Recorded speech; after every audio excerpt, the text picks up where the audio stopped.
दोस्तों, आकाश air defence system को DRDO की ओर से विकसित किया गया है। ऑपरेशन सिंदूर के दौरान इसने अपनी क्षमता को साबित किया, जब पाकिस्तानी ड्रोन और मिसाइलों को मार गिराया था। सतह से हवा पर मार करने वाली ये मिसाइल प्रणाली 25 किलोमीटर तक लक्ष्य को भेज सकती है। तो ऐसे में सवाल है कि प्रधानमंत्री नरेंद्र मोदी के विदेशी दौरे से क्या फायदा हुआ। इससे अच्छा तो ये होता अपनी जगह विदेश मंत्री S जयशंकर को भेज देते। खुद जाने की क्या जरूरत थी, जब यही सब करके आना था। डोनाल्ड ट्रंप ने 59 दिनों में दोस्तों कम से कम 21वीं बार भारत और पाकिस्तान के बीच सैन्य संघर्ष रुकवाने के लिए मध्यस्थता का श्रेय स्वयं लिया है। बार बार ट्रंप कह रहे हैं, लेकिन हमारे प्रधानमंत्री खामोश हैं। कम से कम ब्राजील के राष्ट्रपति लूला से ही PM मोदी सीख ले लेते, जिन्होंने ट्रंप को जबरदस्त तरीके से फटकार लगा दी। लूला ने कहा था, दुनिया बदल गई है, हम कोई शहंशाह नहीं चाहते।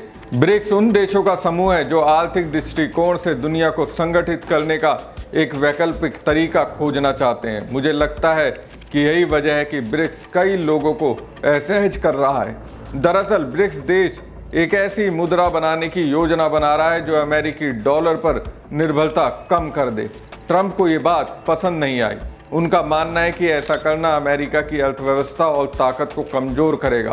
ट्रंप ने दिसंबर 2024 में कहा था कि अगर ब्रिक्स देश डॉलर छोड़ने की कोशिश करते हैं तो अमेरिका चुप नहीं बैठेगा। अगर ब्रिक्स देश डॉलर की बजाय कोई दूसरी मुद्रा लाते हैं तो हम उस पर 100% टैरिफ लाएंगे।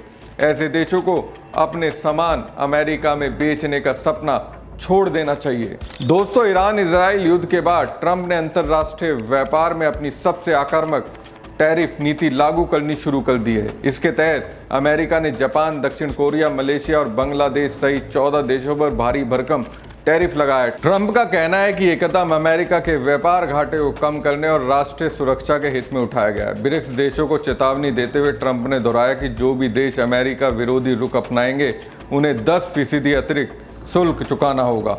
ट्रंप ने यह भी स्पष्ट किया कि इस नीति में किसी को भी छूट नहीं दी जाएगी। तो दोस्तों, अमेरिका हो या ब्राज़ील, सभी देश अपने हितों को ध्यान में रख रहे हैं, लेकिन हमारे देश के प्रधानमंत्री एक अलग ही दुनिया में रहते हैं। अब इसे क्या कहेंगे।